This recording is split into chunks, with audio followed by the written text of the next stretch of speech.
Welcome to today's Fightback Session. I am Lily. I'm the coordinator of this event series, and I'm with Founders Lane. While everybody is dropping in, let me start off by telling you a few words about who we are and about the mission that we are on here with this live event series. So at Founders Lane, we approach today's challenges with an entrepreneurial mind and a results-driven action to co-create a better world. And Fightback is the word that we coined in this context, because in these times of crazy, massive business disruption, we want to contribute by hosting these free, trusted spaces to equip our business leaders and their companies with actionable insights and advice to not only survive, but really thrive in this new economy that awaits us. In today's conversation, we'll explore how to renew your business in an era of digital ecosystems. I'll be in the chat monitoring your questions, and let me now hand over to your host, Matthias. I'm very pleased today that we can talk about the strategy of building ecosystems together with really two ecosystem aces in the here from Europe. One is Evangelos and the other one is Julien. I think they will introduce themselves in a minute. A little bit about myself. So I'm Matthias Walder. I'm head of platform and ecosystem innovation at Founders Lane. Founders Lane is a corporate venture builder. So we are helping those incumbent companies, those bigger corporates, to implement and maybe renew their business by creating new ventures, creating new companies, and scale them very fast. And my expertise is really about platforms and ecosystems. I'm also the co-founder or co-creator of the Platform Innovation Kit, a worldwide known methodology around platform innovation. But that's about me. Maybe Evangelos, maybe can you continue to introduce yourself? Sure. So my name is Evangelos. I work for the Swiss Re, or for the Swiss Re Institute, which is a kind of think tank within the global reinsurance company. So one of the areas is for sure research. I'm a co-author of many publications, but also I'm looking into more or less forward-looking market development. So what is coming next? How is coming next? And how do we need to adapt from an industry perspective? And one of the key areas for sure is platform and ecosystems, because it's assumed that this will be the kind of next big thing. This has started already. Thank you. My name is Julien Cabot. I'm a professor of strategic management at the University of Applied Sciences in Berlin, which is in the name an applied school, which means we do a lot of practical research to help managers and leaders to, in future times, especially in the ecosystem world. And so this is my favorite topic since 3 years now. In my former life, I was the head of strategy of a French insurance company, AXA, in the German market. So I also know the practical side of life, let's call it. And now I have been doing research in this ecosystem topic in order to develop concepts, methodologies, and frameworks to help you and others to navigate through the ecosystem world. And one of these outputs is the ecosystemizer, which I will talk in a minute, which is one of the concepts. And the ecosystem journey canvas, another methodology Matthias will talk, we co-create together also at the end of this session. So a lot of methodology and structuring comes from my side. Okay, so thank you for the short intro. What can you expect from our session today? So we have around 4 major topics we will talk about. One is Julien will start with giving a short intro in the whole topic of ecosystem thinking. What are ecosystems? What is our understanding of ecosystems? Why they are playing an important role right now?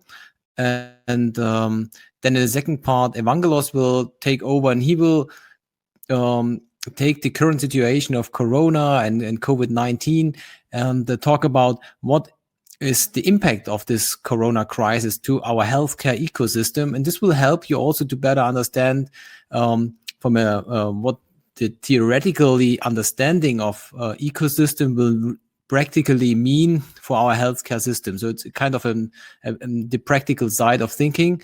And then we go into a third part where I will introduce you to the ecosystem journey map as a practical tool, which you can use maybe in workshops or together with your executives to really think about how I as a company, as an incumbent company, how can I understand what is happening around me, what is the ecosystem around me, and how can I draw an ecosystem strategy out of it.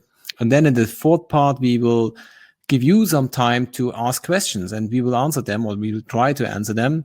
So we plan around 10 minutes at the end to answer your questions. Please feel free to use the chat to ask your questions, and Lily will take care of them, and at the end we will try to answer it. But before we start with the session with the part of Julien, we want to understand more about you.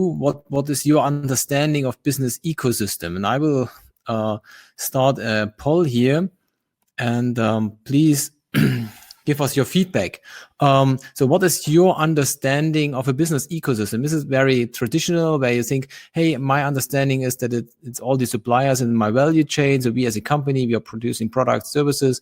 So it's more about the suppliers. Or is it be more from an innovation point of view? It's all of our innovation partners like startups, R&D partners, universities, etc.? Or is it more like, hey, it's kind of C, we are partnering with other service partners to jointly create bundled products, bundled services? Or maybe it's D, all of the things above. So we give you some seconds to answer, and hopefully a lot of you will give us your feedback. And this gives us also a good impression. What is your current understanding? And maybe is there a gap, or maybe there's no gap? But if there's a gap, so then maybe Julien can take care of it and answer, or maybe close the gap during his part when he explains about ecosystems. Okay, let's see. I see around 80% of you already answered. So I will now close the poll, the survey, and will present you the results. And the winner is D. So most of you think that all of the things above belongs to an ecosystem. And I think, Julien, this is a great starting point into your part of the session. Okay, thanks for that, and also thanks for participating in the poll. So this reflects to me that actually you have a very broad understanding of ecosystems, or actually not a clear one, which is quite normal. Which I can say that there is always a discussion when we are working together with companies. The first question is, okay, what is an ecosystem? What is the difference to platforms? And how can we define that? And we have 10 people in a room and 12 opinions sometimes. So this is there's still a lot of let's call it fundamental groundwork to do to get we have around that. They have to be clarified. They have to be broken down into common understandings, common languages, and that's what we actually try to do. But we have to admit, we are also still at a starting point, because this topic is, as I said, very complex and not so far evolved, at least not in a broad sense. So I would like to start. So we call that how to renew business in an area of digital ecosystems, and my part will be to show you this kind of background or basic starting point. So what you can see here is kind of a black and white, call it in the pre-ecosystem age. We have the consumer always in the center. This is very important for you as to understand our thinking, that this is needed to understand also later the frameworks and the methodology. So he or she is in the center, and then you have around that, in the old world before platforms, you have a lot of companies, we call them producers or realizers or service providers, which are actually directly dealing with the consumer and doing business with him or her, and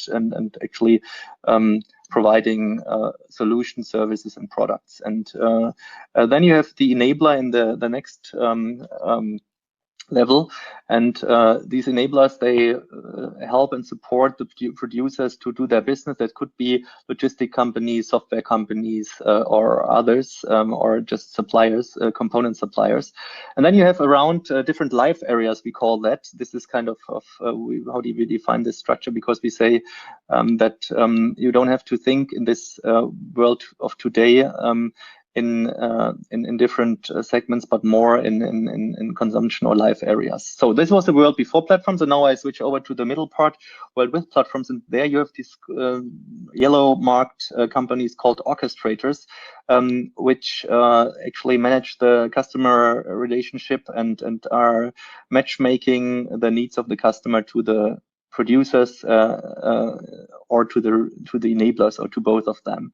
And there you have the famous huge platforms you all know, from social network, from video, from ride hailing, from health, from e-commerce, etc. So and of course, this is very exemplary, and the companies can be also active in more fields. So this is just, take this just as a high level picture. And the most interesting thing is what can you derive out of that? And we see there are three main issues. What we can learn from that development in the economy. First of all, companies are losing contact with consumers and market insights due to the fact that these orchestrators are gaining and analyzing and making money out of this data. And this is a problem for many companies who are not anymore with direct contacts to the consumer. Secondly, we see shrinking margins. Of course, there are differences between companies and industries, but basically, due to more transparency, the margin goes down, and you have to find ways of differentiating. And last but not least, there's the consumer. The consumer at the end expects integrated experiences, integrated bundles, integrated solutions. He doesn't like to use many apps for a specific need, whether it is mobility, whether it is health or others, at least if these solutions are working well. So this is at least the ambition, and even maybe one day he or she expects a solution for many life areas, maybe even for all. And we see that in China, when we see to the big players in China. And that is that brings me to the next point. And I would like to drill that down now with one example you all know, but maybe not in this structure, to Amazon. In the beginning, Amazon was a classical platform company on the left, a bookstore, or let's call it a bookstore orchestrator, who is matchmaking the needs of the consumer, the readers, and the publishers, and then making money out of that by getting a commission. And today, Amazon has extended its business operations in many other life areas, and also in classical, let's call it B2B areas, with web services, for instance, where Amazon is an enabler in our sense, but actually is operating as somebody who's integrating data and knowledge for B2B companies, and making a lot of money with that. And you see the other areas from mobility and health, which are just which has just started, but which from Amazon perspective probably have a lot of potential. And you can have the same picture with Alibaba or with Ping An, or from the Chinese giants. And you see all of their strategies to get at most to address most fields of life or life areas with their offerings or with partners, to get a holistic picture of the consumer, and of course to generate new growth opportunities. And this is important because this is the difference between a platform, which is maybe the old Amazon business model, just doing the matchmaking on the left side, and the ecosystem, which actually creates solutions around problems and needs, not only as a single company, but with partners, but always as an integrated experience. And this hopefully makes that clear. And later, this is just in a couple of words, now the perspective, the outlook in the future, how could that be in 25? And of course, Matthias said, we don't know it, especially after the COVID-19 crisis right now. But basically, we don't think that will end, that there are companies who are trying to address many areas of life, and guiding and navigating the consumer through its life and its problems. And then this is important also for all the companies, the enablers in the outer ring of this model. They have to know who will be the main orchestrators, what is their contribution, even if they do not have a direct contact to the end consumer, and because all of that gets transparent, and you have to define your positioning and your portfolio in this kind of live area oriented world. So this is maybe it, and I don't go to the detail. If you are interested in that, there is also a LinkedIn post we raised a couple of months ago where we actually showed Amazon. So having said that, I come back to the market perspective once again with a graphic Matthias created, which I really like, because it shows once again the dominance of different formats of company formats. And actually it's a kind of a repetition, because I explained that also with the Amazon example, but basically what we see here, and this is not like based on figures, it's more kind of a belief from what we see when we work together with corporations, that the age of product companies was maybe in the last century, and then now we have in the 2000 area or era, we have the era of service companies, and then we have these platform companies who dominate markets, and also the stock market in terms of having really high market evaluations. And now we see that ecosystems could be the next format of how value can be created. And of course, because we always get this question, what is now really the difference? Once again, there is a hybrid, because of course, if you take once again Amazon, there is still platform business, but there are still ecosystem components in this business. That's why it's not so simple to say, okay, there are only ecosystem companies, but there are ecosystem offerings which will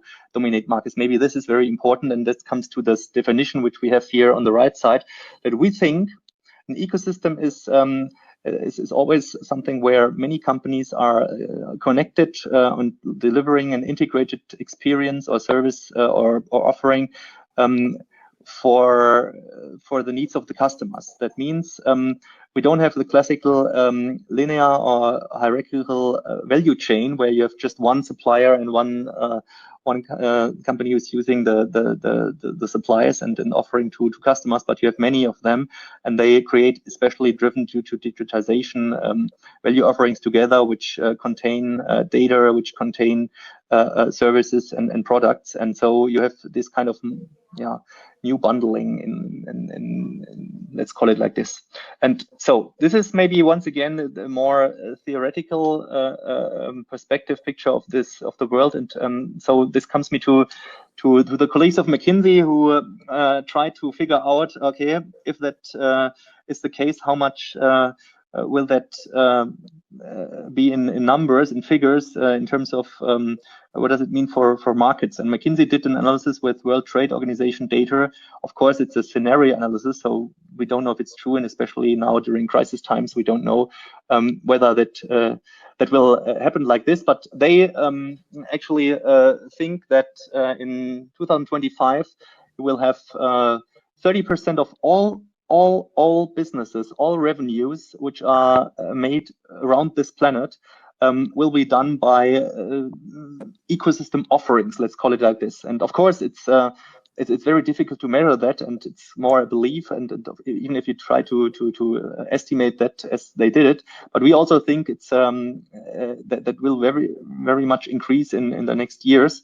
And so we have to believe that figure or not, but still it's the direction, the tendency is correct, I think. And what I already mentioned is these two things. What are the applications of that? We don't see any borders. That means the classical thinking in segments and competition is kind of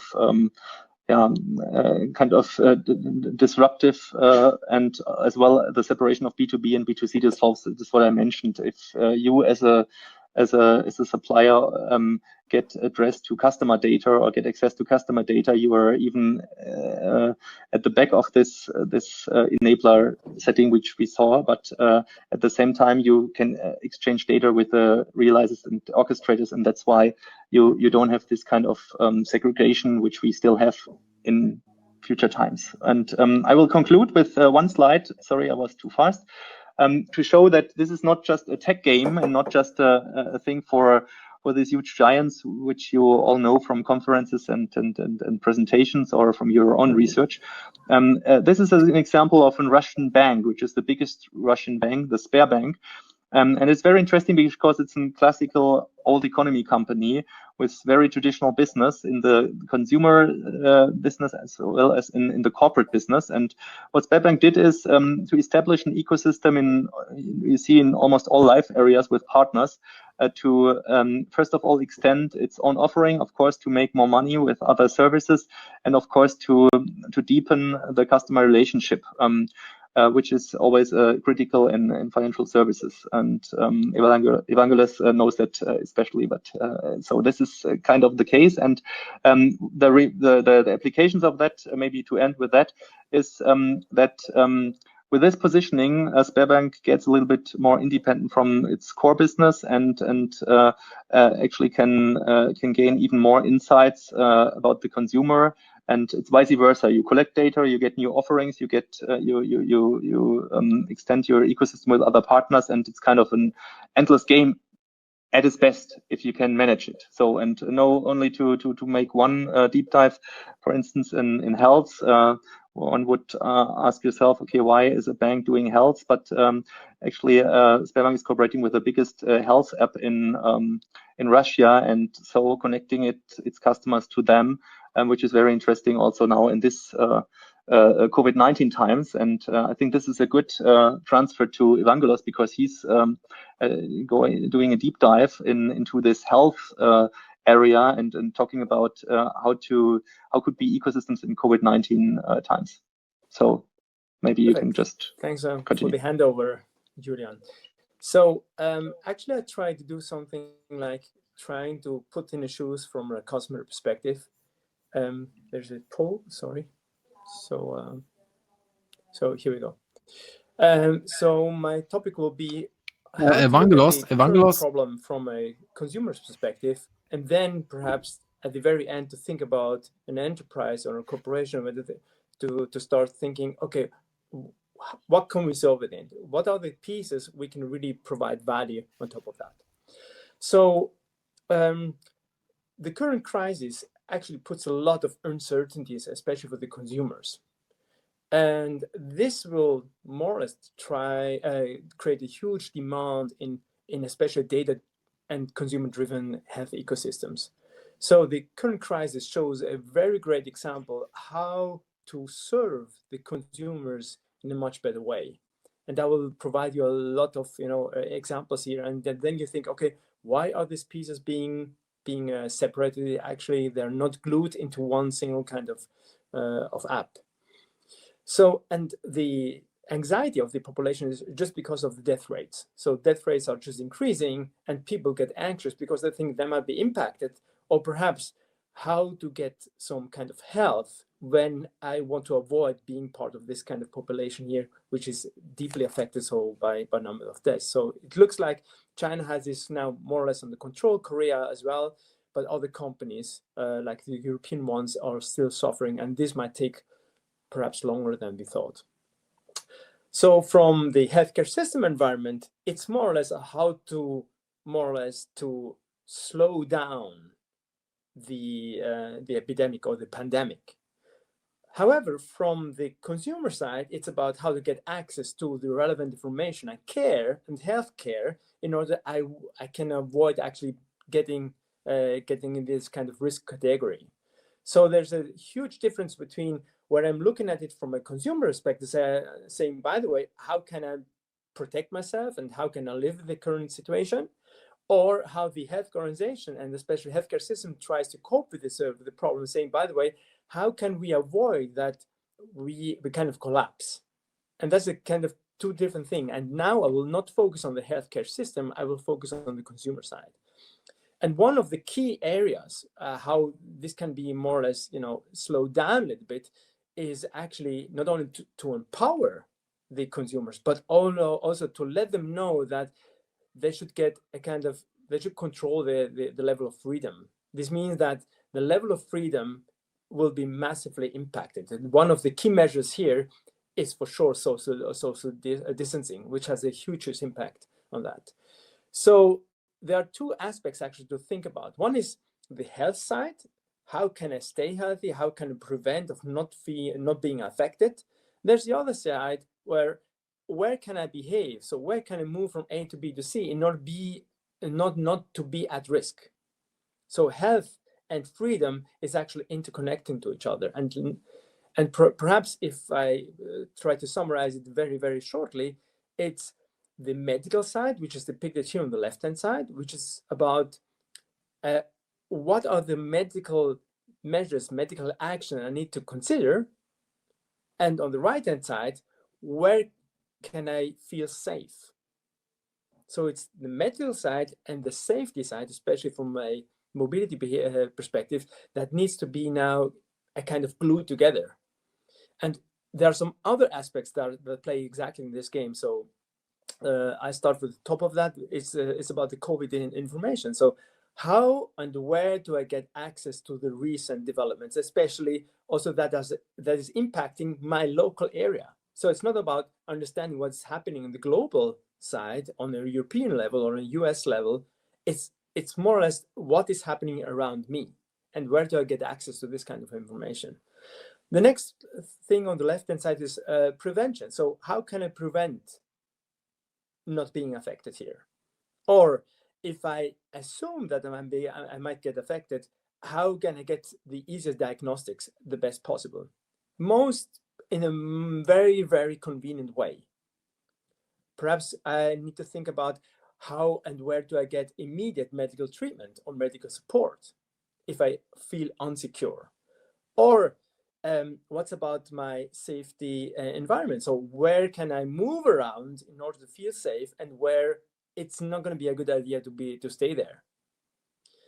And the same actually happens in the last part. So where do I get the access to preventive supplies like masks? So where are the masks? Where can I get them? So do they really help? So there are a lot of questions that the consumer asks now, and he needs to reach out to many websites or apps that might be able to provide exactly this information or service.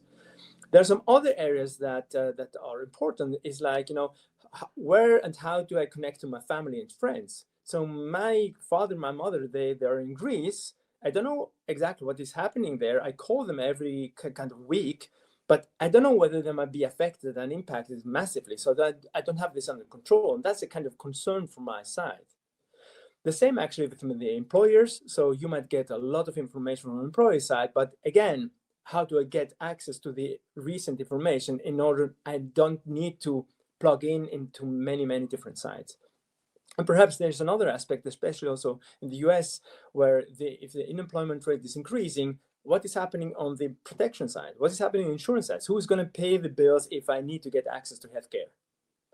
And perhaps there are some other questions like coming from the government. There are some rather regulatory kind of impact. So what is changing and how it's changing? Why it's so important? So the government plays here also a fundamental role. And now I'd like to show some examples that are actually highlighting these areas I was just talking about.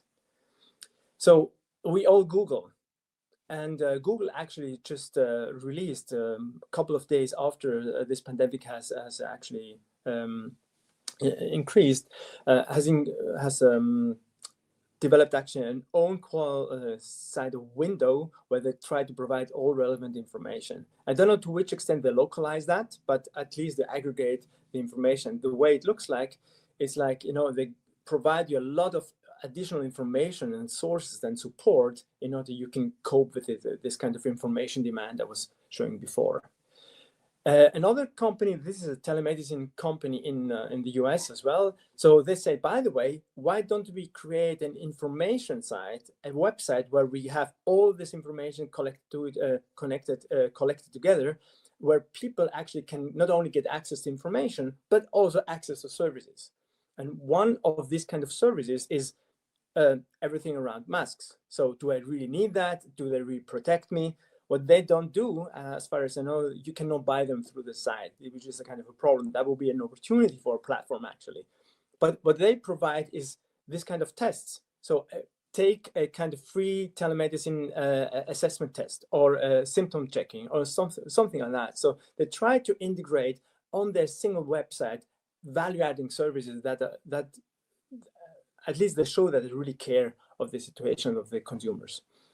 Another area, what happens is that a lot of digital assistants like here Siri has actually upgraded their skills. And it's not only Siri doing that, it's all of the big assistant companies like Google, Amazon, and Apple, but also some healthcare providers on the left-hand side. So Ada or the other one, Babylon Health, they integrated more or less a virtual assistant that is coping with the kind of problem.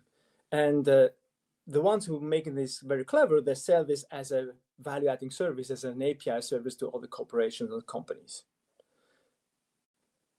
Another thing that Apple has introduced about 2 weeks ago was this single app where you can take some diagnosis. So they are not medical grade diagnostics, to be honest. There are some other tools in the market that can do that. So by only watching into your mobile phone, you get medical grade accurate data on heart rate, on the way you breathe and stuff like that. So there are some medical devices, or not medical, but there are some apps available in the market that are accurate enough to get medical grade data. And this is what Apple is not doing so far. I don't know whether they have some plans doing that, because that will be that you will get a kind of early detection sign in a very, very early phase in order you can prevent yourself, or you can get immediate access to healthcare. Possible. So what they do here is a kind of symptom checker, and they try to aggregate additional information that can be shared with anybody. Another topic, which is not about the health care, is about where can I move around, is some serious actions that have been taken, especially in the Asian countries. So this is Singapore here. So they took very preventive and very decisive actions at the very, very beginning. They isolated, they impacted patients at the very, very early, in order that others could feel free. And this others could feel free compared to the other ones that were put for 40 days or 7 days in quarantine. This has an immediate impact on the society. And they introduced about 2 weeks ago this app, whether it's not about sharing the location data, it's more or less about the sign of now I forgot the word, this Bluetooth, yes, Bluetooth signals being shared among the other ones. So you need to not opt in, you need to open up the Bluetooth sensor, and then you can get some information about another party, whether you might be at risk or not. And everything in this area, you can go even further. You can go even further, like Korea is doing here, where they get transaction, data, financial services data. They get data from social media, but also they get location data. And they develop within a couple of weeks so many new apps, so Corona apps, that you can even see where you might be at risk on a local basis. This means that localization of services were granted. On the other hand, privacy. What's about privacy here? So in the Western world, we're not really, we don't feel comfortable with this kind of, version of some Asian countries. So getting back to some key questions from a consumer side that might need to be addressed, and these are just examples, right? So there was no study being conducted on this one, but there are several areas that you as a consumer think about. What if I get all this kind of service within one single kind of portal or app or whatever? So why don't we integrate everything in a very convenient way, in order that when I get up in the morning, I get immediate access to information that is relevant to me, that is personalized to me, and I know what kind of actions I need to take. And if you think about that, how do we translate these kind of needs now into a kind of platform or in the kind of ecosystem architecture?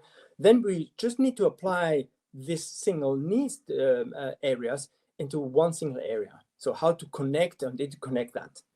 And this is here just an example about well-being, prevention, diagnosis. Perhaps you can do it further, but that's only a question of design. In the very end, it's a question from a consumer side, how things might be solved. But now, if you think about you're an enterprise, you're a corporation, you're a hospital, you're a telemedicine provider, which are the kind of buckets here that you're able to solve and to serve to your patients or to your consumers?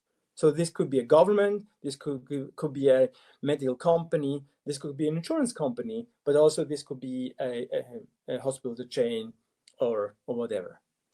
So with that, I hand over actually to our next to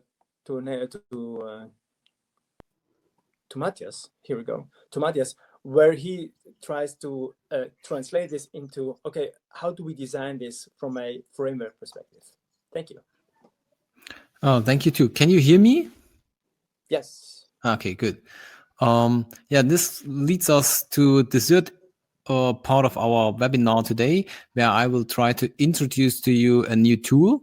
But before we go into this, just a question. Unfortunately, our poll tool here is not really working. So please, can you answer the question using the chat functionality? So just a question to you. What are the tools and methods you use currently to define or maybe implement an ecosystem strategy? So it could be we don't have an ecosystem strategy, so we don't have tools. Or it could be like B, like, hey, we use classic tools, strategy tools, methods. Or C, business development tools like business model, canvas, lean startup, etc. D, like innovation methods like design thinking. Or E, kind of platform innovation tools like the platform innovation kit. Or maybe F, like, hey, we have not found any appropriate tool so far, so we developed our own one, our own tools and methods. So please let me know, or let us know, what you are using right now. And I'm looking at the chat here, and a lot of C and Ds I see, also A. Looks like classic business development or design thinking tools are already in use, which is great. Or own tools. This is also good. Okay, great. So let's move on to the third part, where I will introduce a new tool we developed together, the ecosystem journey map, and I will introduce you the tool, switching over to my browser, and I will give you a live demo how the new tool works and how it is, and yeah, hopefully it gives you a better impression than just a picture. So I will share my screen.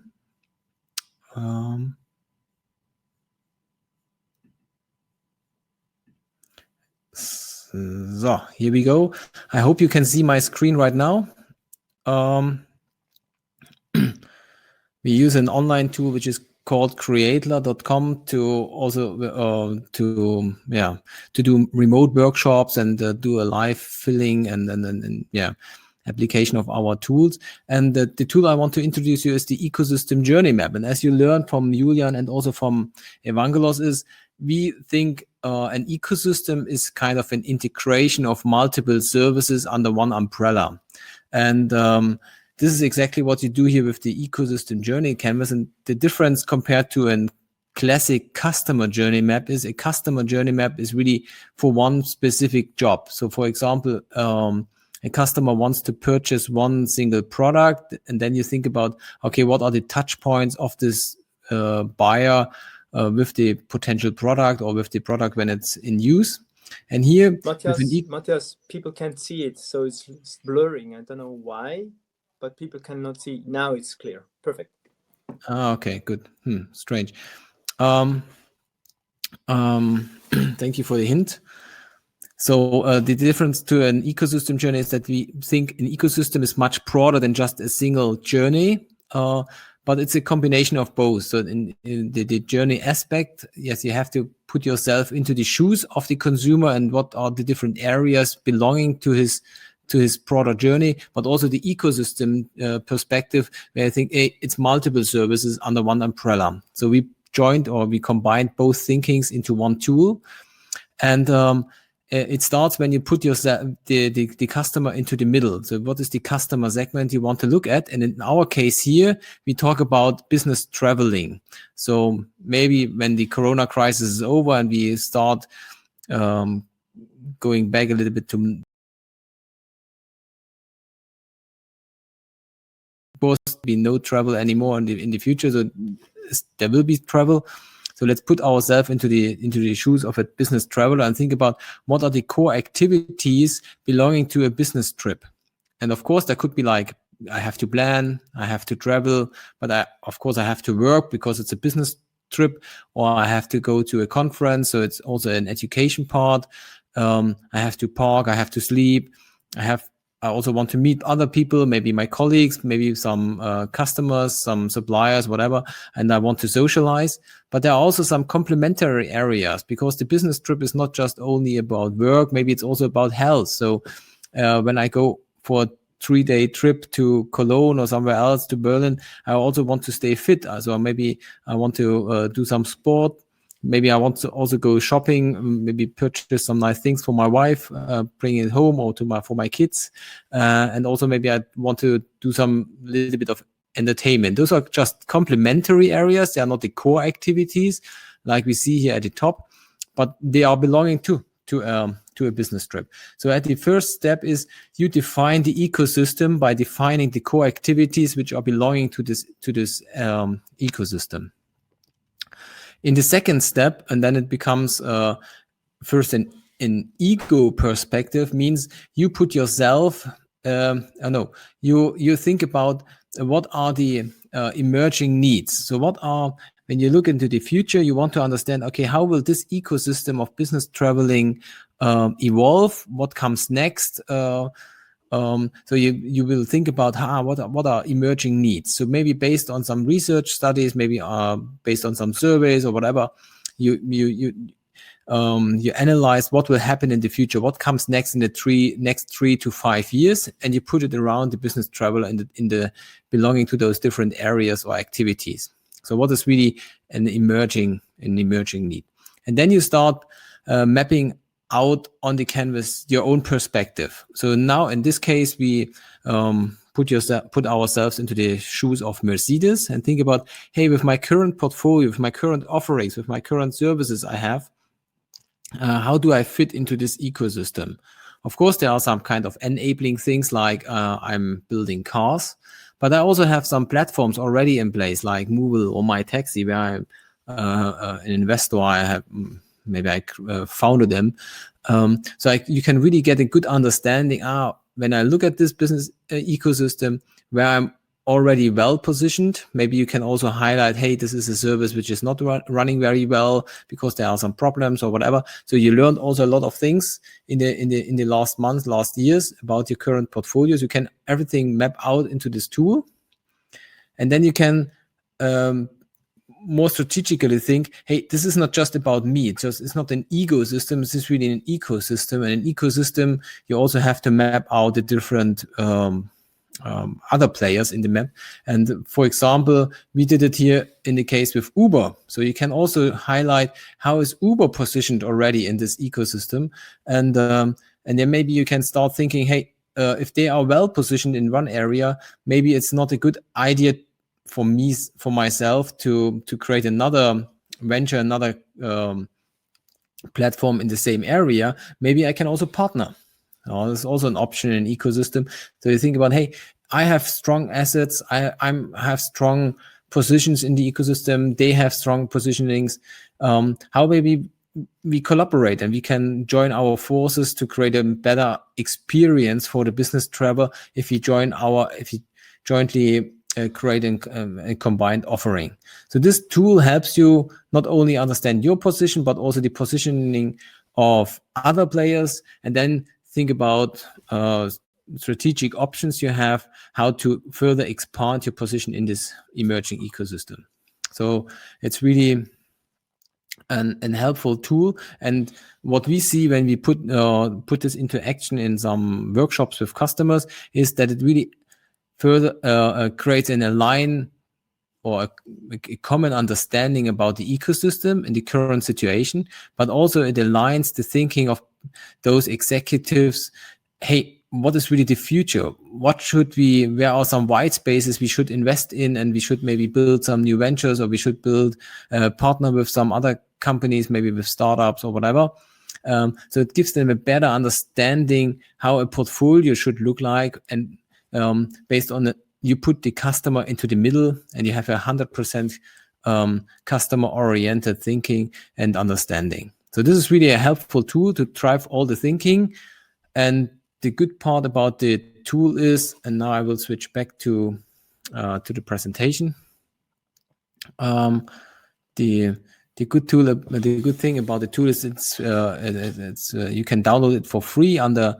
Just go to platforminnovationkit.com. You will also find more information, also a link to our blog article we have written together with Julien and Evangelos. So you can also some more information how to use it. And yeah, feel free to use it, feel free to download it. And hopefully you can give us also some feedback, how it works in your environment. And if you have any questions, just reach out to us. This was a quick intro to the tool. Now coming to the last part of our session, the Q&A session. And please feel free to ask your questions in the chat, and then we will try to answer them. Yeah, depending if it's maybe it's Evangelos, maybe it's Julien, maybe it's me who will answer it. I think there was a question maybe when I see that in the middle, or just at the beginning, the question between here in the middle, I think it was from Mike Otten. How come that we don't see these ecosystems more often in the industrial 4.0 area? No? And we always have these consumer examples, which I also presented. And of course, we have a huge industry or huge industries in the US, but also in Germany. Actually, they are popping up, but they are not that famous because, first of all, of course, the media address more the B2C side of life, which is quite normal, and as well, it's more complex because it's kind of with consumers, with a platform and an ecosystem, you reach almost all the world in a minute. Let's call it like this. And in the B2B setting, it's more a question of trust and a question of acquisition of the right partners and the right companies as your customers, which makes it a lot more different. Maybe that's as a short answer. But Matthias, maybe you can comment on that, because I think the B2B platform thing is also one of your deep dive topics. Yeah, just looking for the question. The question was about B2B. How come that we don't see the ecosystems in the B2B or in the industrial part? Why is it more B2C and yeah, I think the point is that B2B is a little bit slower than B2C. So we saw the rise of platforms in B2C with Facebook, Amazon, etc. So they are you see a lot of platforms, and in a B2B environment, those companies are a little bit slower, more a little bit traditional, and they are they went through the kind of a digital transformation homework where they digitalized their processes and also transformed their business model from a product perspective into a service perspective. But we also see that in the last 2-3 years, a lot of B2B companies also started to thinking about B2B platforms. So now they are creating those platforms and really learning. So you have still some pioneers there, but it's still rising that the B2B environment is adopting to this platform thinking. So ecosystem thinking is could be also a strategic options for B2B companies to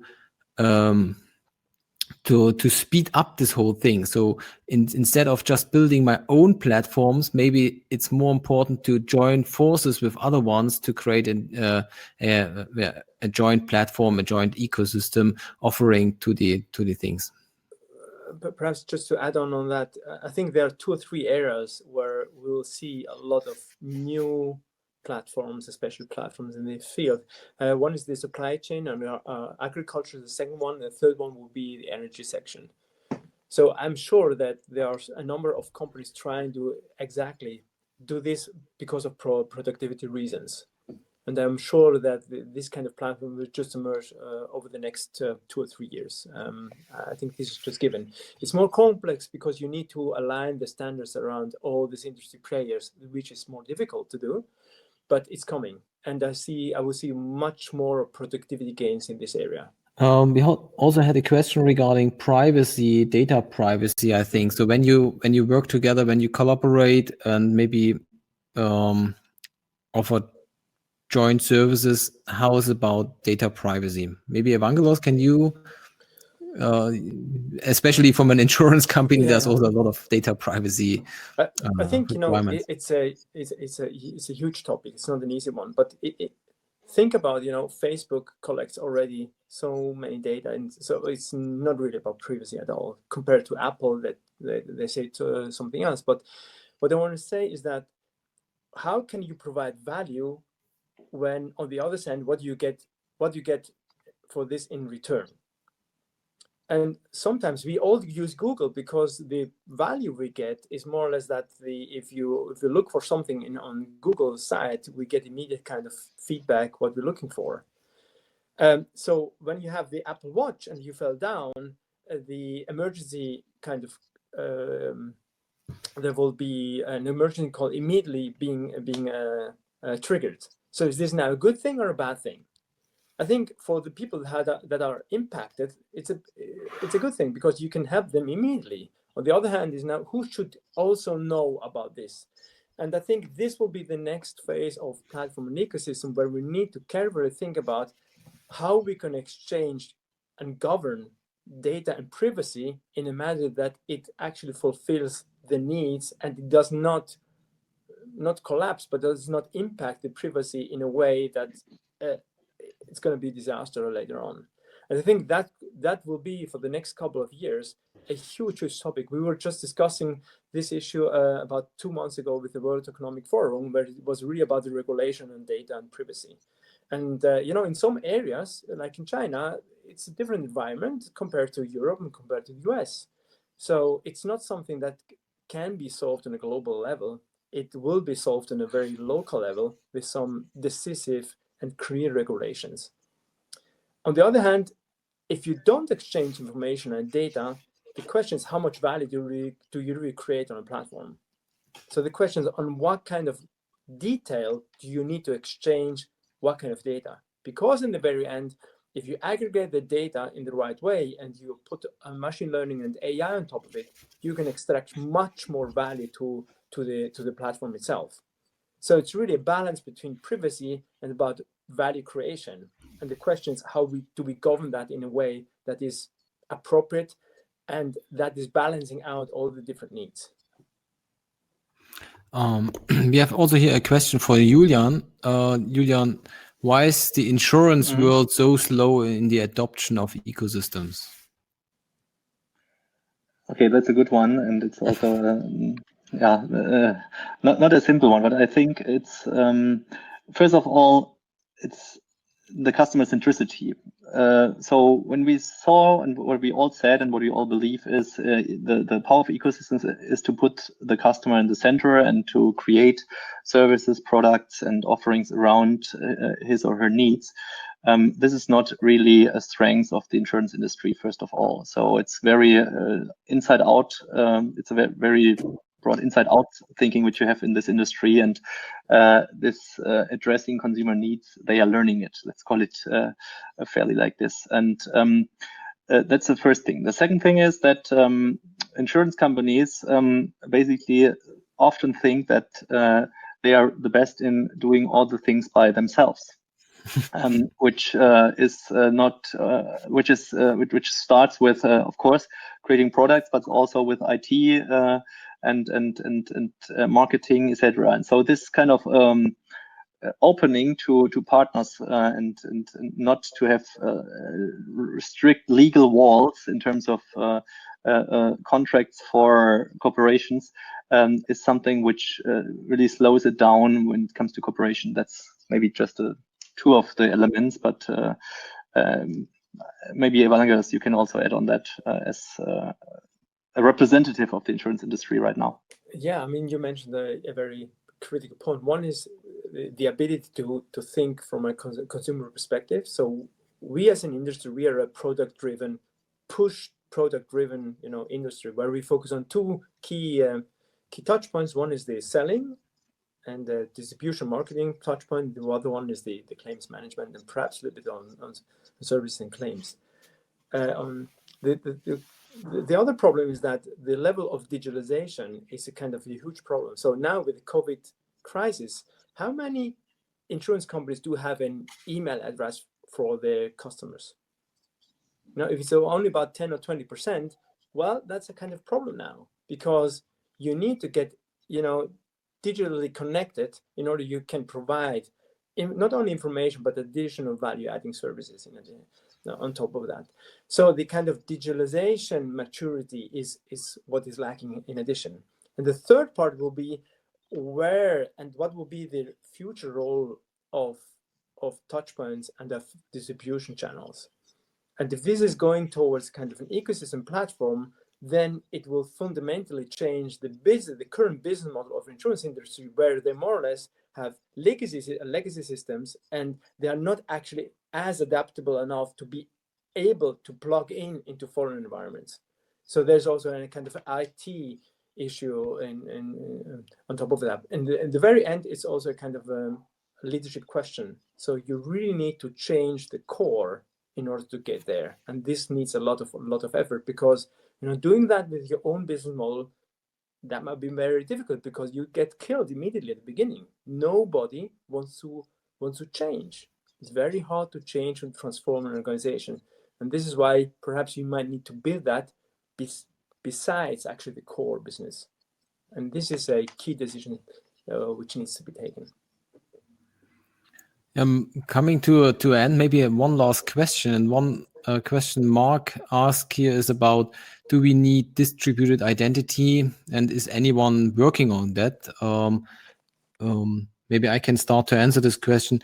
From my background and experience, this is something which will be addressed maybe by distributed ledger technologies like blockchain, where you think, hey, when I have a bigger ecosystem, a lot of parties will work together, so they have to share data. And how can this data, for example, like identity, shared between parties? It's always about ownership, who is owning the data, etc. So there's a lot of conflict between those collaboration partners, and also a lot of privacy issues from a consumer perspective. And here, technologies like blockchain, they are building they're bringing a layer of trust to those ecosystems on an infrastructure level. I ensure that those people work together, but on a single layer of trust. So this is something where I'm looking forward how those new technologies really can enable those by providing a trust to those ecosystems. Or maybe Julien or Evangelos, maybe you can also comment. I think, the industry 4.0, what I mentioned before, so supply chain, this will require exactly this kind of identity. And on the other hand, if you look into the Asian world, where this is happening already, it's becoming more or less a kind of a standard. So I think we are not there yet when we think of the Western world. Okay, so coming to an end, I think we are around 11 minutes overdue, so we are over our time we planned, which is really good. So a lot of questions, a lot of participation in our webinar. We want to thank you for joining us. There are some other upcoming sessions, so if you want to also look into those, just go to our website and register yourself. So there are a lot of really, really interesting topics, and we have more planned for the upcoming weeks. So let's stay in contact. Maybe if you want, let's contact via LinkedIn. You can contact Julien, you can contact Evangelos or myself if you have further questions. So many, many thanks for joining, and stay healthy and have a happy Eastern holidays. Thank you. Bye-bye. Bye.